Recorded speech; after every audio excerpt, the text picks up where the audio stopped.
Happy to be up on the stage with these two gentlemen who I'll just briefly introduce. Melvin Brown II is the Deputy CIO of the Office of Personnel Management, an agency of the federal government here in the United States. And Al Himler is the lead for the CCOE, or the Cloud Center of Excellence, at the Office of Personnel Management. And I'm Rob Martin from the Foundation, and so I have the privilege of working with these gentlemen in our government special interest group.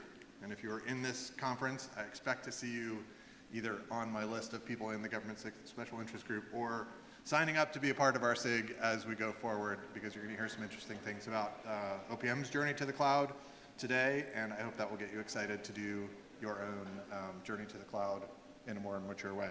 So with that, why don't we get started? We have a fireside chat slide that we're just going to use. So enjoy this chat with these gentlemen. So why don't I start off?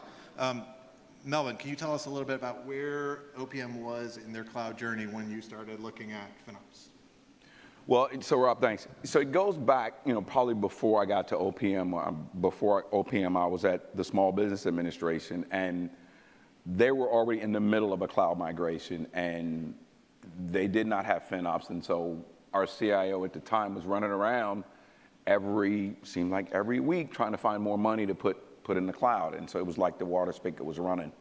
And so when I did go to OPM, the new CIO, and I became the deputy, we talked about it, and I said, hey, look, before we move anything to the cloud, because we had a chance to start from a clean sheet of paper, I said, before we do anything, we need to put FinOps or FinOps framework in place. And so it gave us the opportunity to start with a clean slate, and that's made the world a difference from a tagging perspective and getting all our resources tagged up front, identifying what that structure is going to look like going forward before we moved anything. And so that's the story. Is that I came from an organization where the fountain was running every day, and the cloud providers aren't going to tell you that your faucet is running. They just keep sending you a bill, and they don't really tell you how to optimize that. So I'll just say that. Leave it at that. Okay. I'll leave it at that. So why FinOps? I mean, you're the lead of our government SIG. You're on the technical advisory committee. You're counsel for the foundation, and now on the governing board. Congratulations on that. So you've been doing this for a couple of years. Why did you find FinOps, and why are you implementing it? I found FinOps through, AWS did a presentation for me, and they were telling us about how we can optimize our spending. And so they talked about FinOps. I found the book, read it, joined the foundation, met you, and we started talking about how this would work.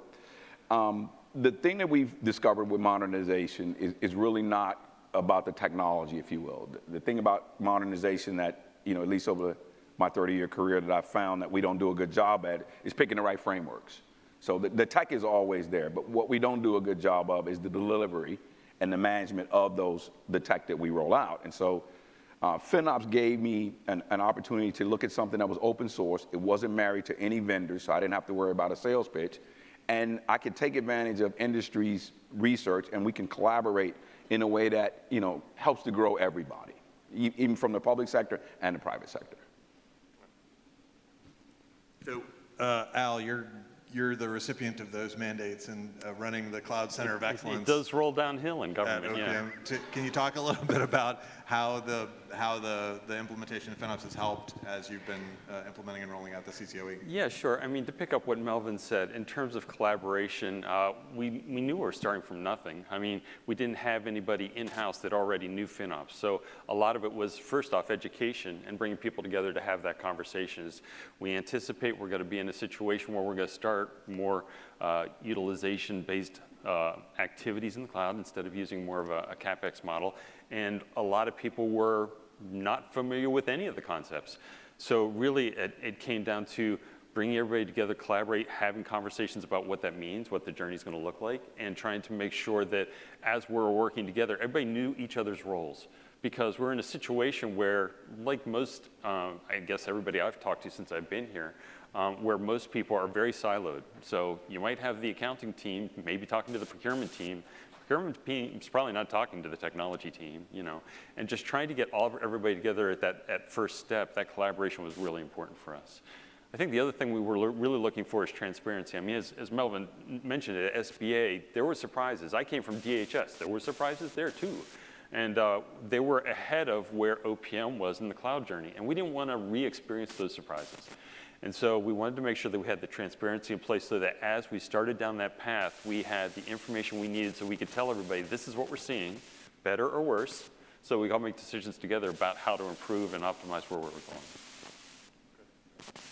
Are any of the challenges that you're facing, like specifically public sector challenges, or are they, I imagine it's a mix of things that are challenging for any organization in adopting FinOps, but some are probably very public sector related? We have this thing in the federal government that we affectionately call the FAR. And if anybody's familiar with federal acquisition regulation, it's a pile of documents, it's about that high. And so working with the procurement officials and understanding what they thought we could do based on the FAR and what they thought we couldn't do was an interesting conversation itself. And we had to explain to them, you know, one of the things we want to do is save money. Everybody wants to save money, and there's this concept of reserved instances and reserved capacity. And so there's a lot of cross-training back and forth for them to say, yeah, you can do that, you can't do that, and here's why. And there was some, you know, healthy arguments about that until we sort of got to a bottom line. So that was one of the things, at least. Yeah, the other one that we've picked up on is our ability to forecast. And that's been challenging for us. I mean, like right now, I'm in a 25 budget cycle. I've got to forecast what my 25 cloud costs are going to be with a 22 target. And so for a lot of what we're doing, it's like trying to anticipate where your utility bill is going to be before you move into an apartment. I don't know. And so whatever it is that we put out there, the difference between us and the private sector, Congress holds me to that number.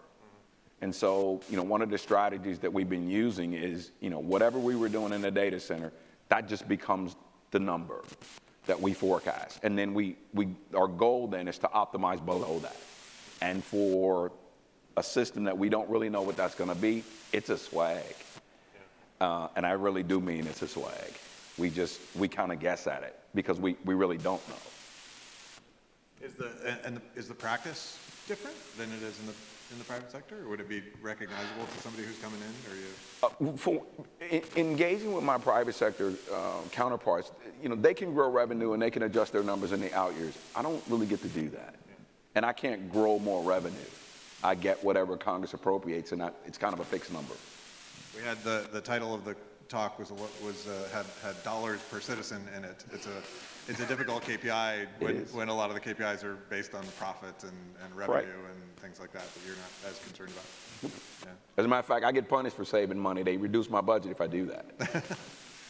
So this would take some sort of, I don't know, public sector playbook that might be useful to do that. Did that sort of thing exist for you when you started? It did not. To lead the witness a little? It did not, sir. Thank you. And so as a result of us, you know, pulling together this special interest group, you know, Tim Siegel from PBG and Laura Mills now, who was with the Department of Energy at the time, was a part of, you know, us standing this up. Bill from GSA, just some of the people in the audience were great partners. Amanda Dalton with Deloitte.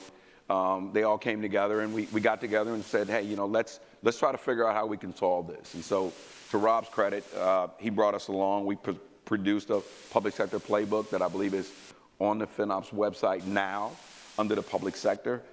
It was just our initial take at what it would take to stand it up in a public sector organization.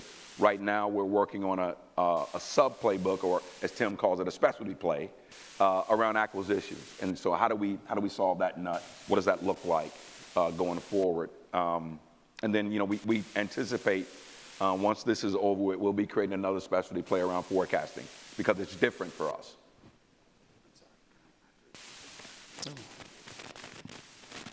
While we're doing the mic replacement, so while we're doing that, I'll pitch involvement in the SIG a little bit more. One of the things that we're doing as a special interest group is kicking off now these working groups, as Melvin said. So the first working group is really working on acquisition strategy and acquisition guidance for any kind of agency or any kind of government organization that wanted to procure cloud, the way that they need to think about that, the types of things they would want to have in their contracts. The second working group that we'll be kicking off in about a month is on forecasting, is to look at how we do that forecasting in the long term more effectively in a federal agency. So yeah, those are opportunities if you are either facing that challenge or you have suggestions on ways to do that, ways you've done it successfully. We'd love to have you involved in that as well.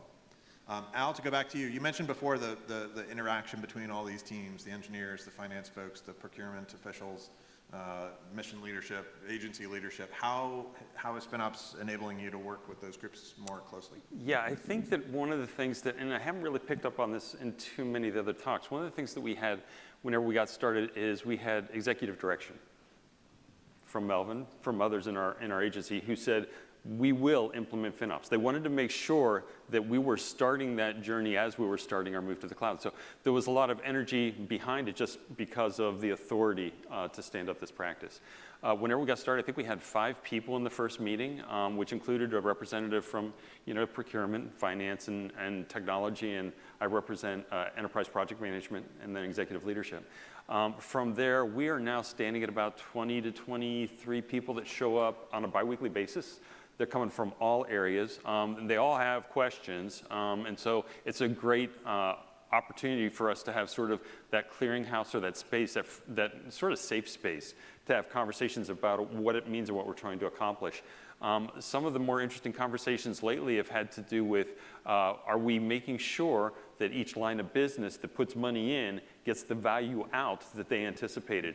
And that's really hard in the federal environment, particularly because of the way how we contract for some of those services.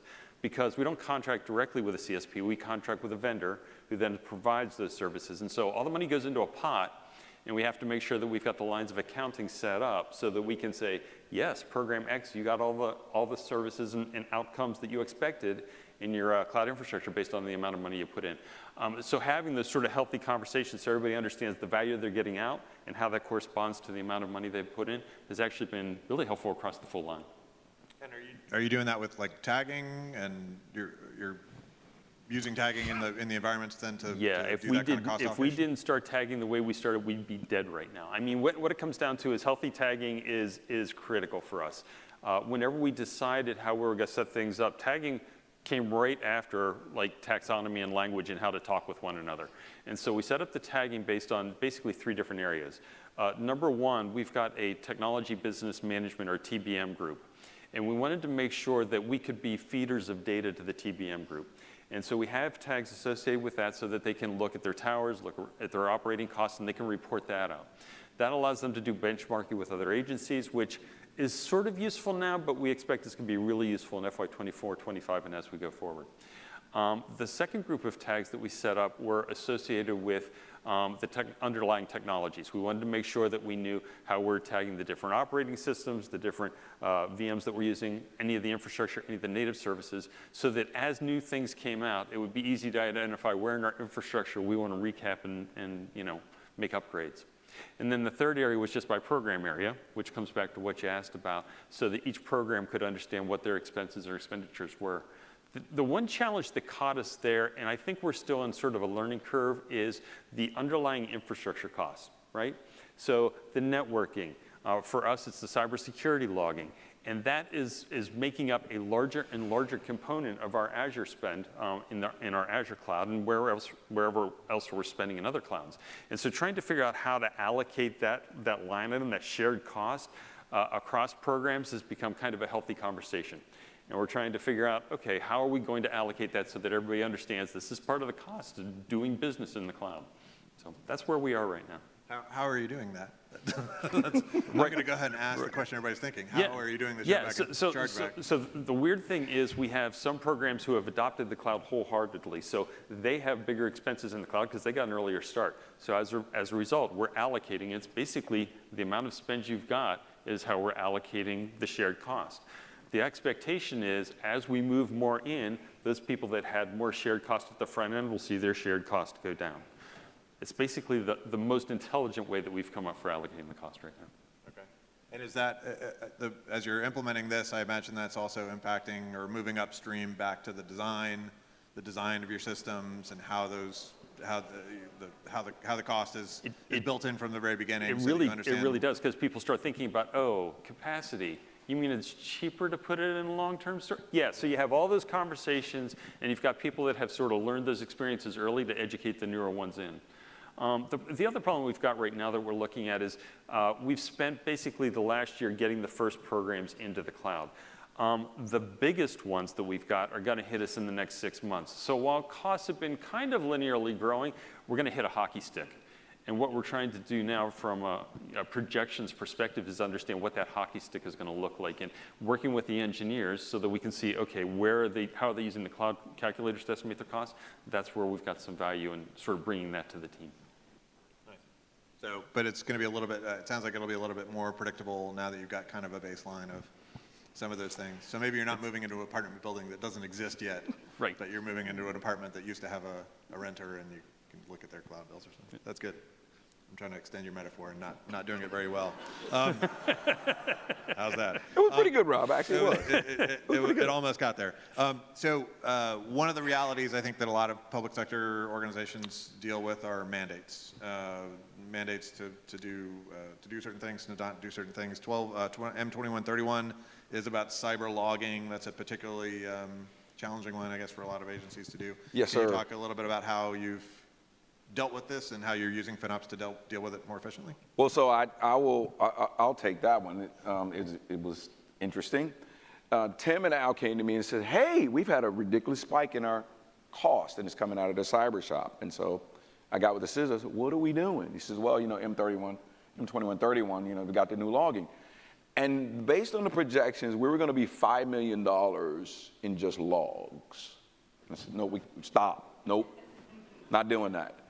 Well, what are we going to do about compliance? I said, we will prioritize our high-value assets, and let's estimate what it's going to cost to just do those, and then we'll look at the other ones. And so we had to prioritize what we could do with what we could afford. I just couldn't be 100% compliant with that.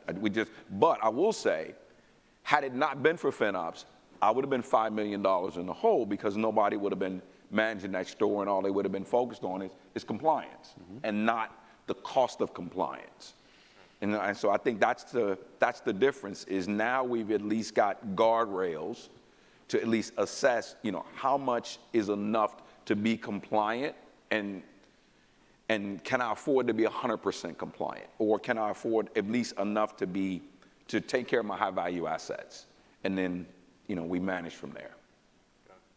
Are there other mandates that are also becoming challenging to do? That's the biggest one that's hitting us money-wise. Yeah. Yep. As you're moving these new applications now into the cloud, how are you implementing those new services as they come in? Yeah, so it's kind of interesting. So whenever we got going, one of the first things that we did is we just put an app out there, and the app collects a lot of the data that I've seen some of the other talks, where it says, okay, well, what's the reason you want cloud infrastructure in the first place? And so you have to provide a description of what you need it for.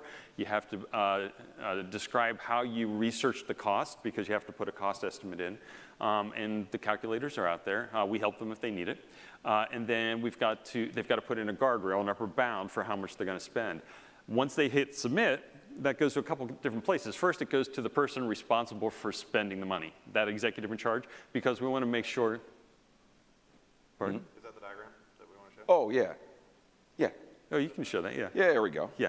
So what we want to do is we want to make sure the executive in charge, who's responsible for that program, knows that there's going to be a cost associated with building out that infrastructure and making sure that we've got the cost accounted for.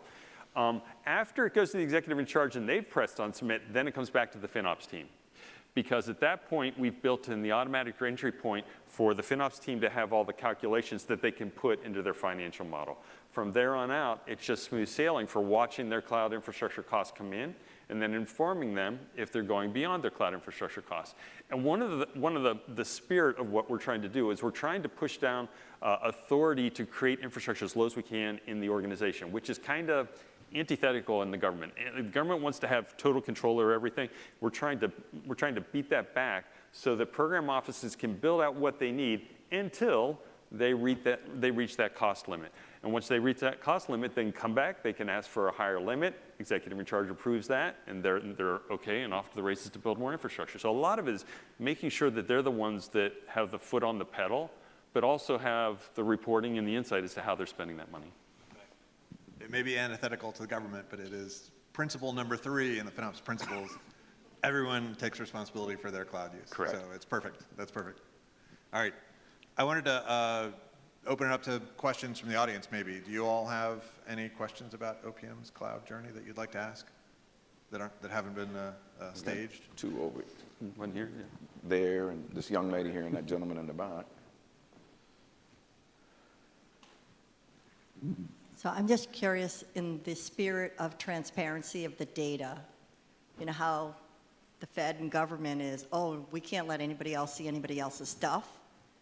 How do you solve for that in the sense of FinOps to make sure, right, if we need shared accountability, how do they know what the shared accountability is if they don't understand the big picture of the whole pie and how they are associated to the whole picture of the pie if we don't share all the view to the data?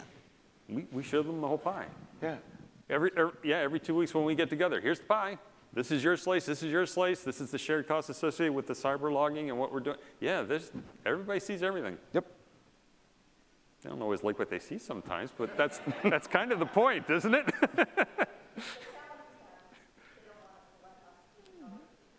Oh. Yeah, we didn't ask. Yeah.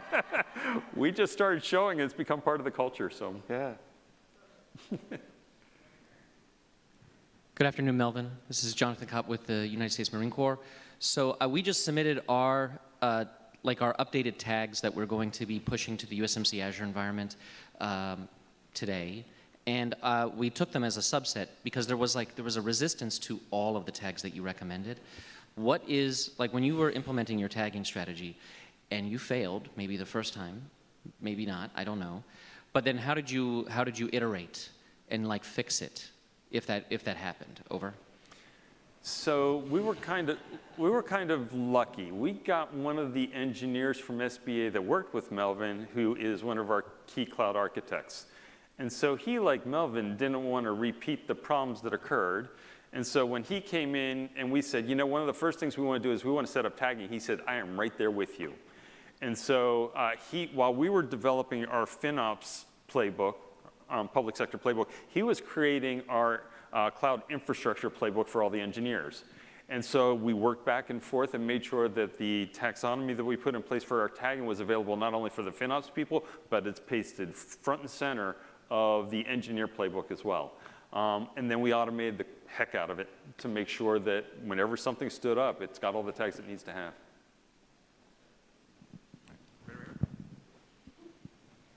Thank you so much for sharing your journey. My question is on metrics. So it seems like you're using just cost, so people can spend, and list until they reach that limit that you had for them, then they have to ask. So is there any metric for them or incentive to optimize and find space where they can reduce the cost or improve usage?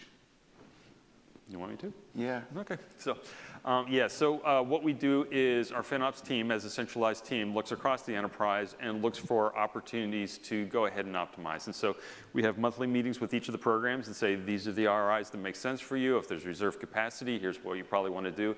It really is up to the program to make the decision, though. They are the authority on how they're going to utilize their infrastructure. So we make the recommendations. I'd say probably about 75–80% of the time they accept those recommendations. I think the place where we want to get to, though, is where we have a better sense of efficiency. Right now, you're right. It is just managing to cost. It's not managing to make sure that we're getting the most efficient use out of our infrastructure. So I think that's the next step in our journey.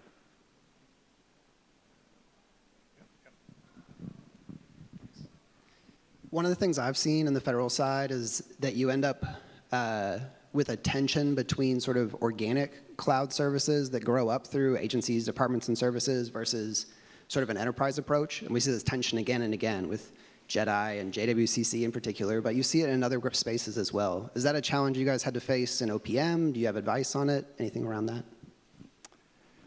Yeah. So here's the thing. The programs They have their own line of business, right? And they have their own objectives, and they want to make sure that they introduce new features. They can do new things for their customers. If you've got people that are retirees and you're trying to get some new piece of information out for your retirees, that's an important thing for a retirement services organization to do. And we're saying, yeah, but we need to move you to the cloud. That's nice, but you know what? We have this thing we need to do. There's a lot of conversations about trying to do both at the same time or prioritize the work we're doing. One of the things that's helped us a little bit is we use SAFE, and I'm not a proponent of any particular methodology, but if you can get on a quarterly planning schedule of some sort with your businesses as well as your engineers, it allows you to put markers down and say, you know what, in the next quarter, this should probably be a priority because it's enabling for you on the technology side. And for them to push back, but at least for us to have that conversation before we start the quarter so that we all have a plan that we're working towards. And so we use that structure, that calendar structure, to help make sure that we have the conversations we need to before we sort of get to that point in time. What he said.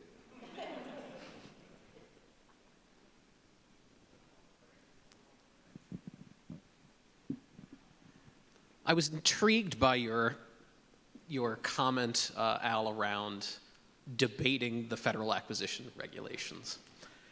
I'm curious because, as we know, that stack of papers as tall as I am, there's a lot of content in there. Updates to the federal acquisition regulations are slow to come. Are there any conversations between the organizations that manage the FAR and updates to align with the 21st century on some of these things? I'm not aware. Are you? Yeah, I figured you'd throw that this way. So we have been, when we originally started, we were working with OFPP, Florence specifically, who's on the USDS, U.S. Digital Services Acquisition Support Team. And what they were proposing was, starting to look at supplements to the FAR that support cloud. One of the things that we've talked about a lot, and you guys, if you've ever been around me long enough, I've said this 100 times. The technology isn't the problem. Technology has always been there. It's our policies and our culture that we need to fix. And so I've got bright technology over here, but I've got legacy policies that just don't support the delivery. And so we're banging our heads trying to deliver tech, but our rules are tying our own hands. And so we're never going to realize the full benefit of all the tech we're trying to do until we update the policies and change the culture. I believe that flat out. When we talk about, and I'm going off on a tangent here just for a second, but when we talk about telework and remote work, it's been around for, 20 years? It took COVID to make it a reality. It was a policy change. It wasn't a technology change. And so that crisis helped us to realize something that was already there. And I'll end on this one. John Carter, in his book, Leading Change, says, if you never let a good crisis go to waste, and if you don't have one, create one. And so the way to create one in cloud is to let your spending get out of control, and everybody's going to want to know why. That's your opportunity to introduce FinOps as a way of, hey, we have a framework to help you get that under control if you really want to do that. But without that, it's just like leaving the lights on up in the top of the house, hoping you're going upstairs and say, well, I'll just leave it on in case I go upstairs. And that's what I tell people. That's what it's like being in a data center. I've got more capacity than I need just in case, but I'm paying for it just in case. And you wouldn't do that with your water bill. You wouldn't do it with your electricity bill. We've got to get to start managing cloud like we would our utility bills. And the benefits are there, but we've got to be able to optimize that spending. And so here's my Liberty Mutual commercial. Cloud FinOps, only pay for what you need.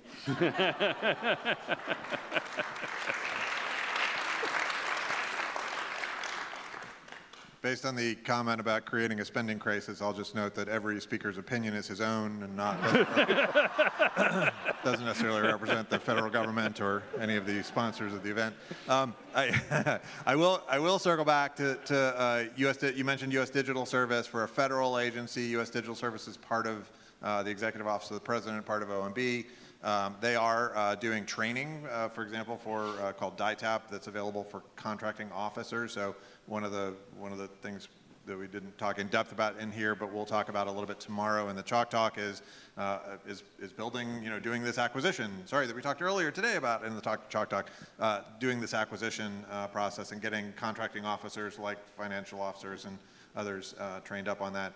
I wanted you to just kind of end with a couple things, shout outs to other agencies that you've been working with who've been able to do this that others might do, and what other sort of calls to action would you give the audience to do this well? GSA, Temin and PBG, thank you SAIC for Laura Mills, Deloitte and that group, thank you for that. And we got the U.S. Army now that's a part of our special interest group. We meet every month. As a matter of fact, after this is over with, I'm going to be out here in the patio, back here in the back. If you're interested in joining the special interest group, love to talk to you, love to get you connected. I think this is our opportunity. This is, so if you stop and think about this, this is your second year, right? You had how many people last year? 5.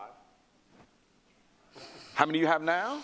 120 something. Okay, so it's not going away. And so I'm always a firm believer that the best way to get to tomorrow is if you've got the pen, write it. And so we've got the pen, and I think it's our job to shape what tomorrow's going to look like for how we manage our cloud. So hope you'll join us on this journey. Thank you for having me. Thanks, Al, for joining me. I look forward to working with anybody that wants to work with us. Yeah, let's give a big hand to Al and Melvin. Thank you all for coming up. And thank you all for coming. Thanks for watching that session. I'm sitting here in San Diego right after FinOps X. We hope you join us next year here live 2024. In the meantime, please subscribe to the channel and join the community. Get involved, join the summits, get in a working group, and don't forget to get FinOps certified. Because next year here in San Diego for FinOps X, it's going to be twice as big. Come join the party. Come meet your people. Welcome home.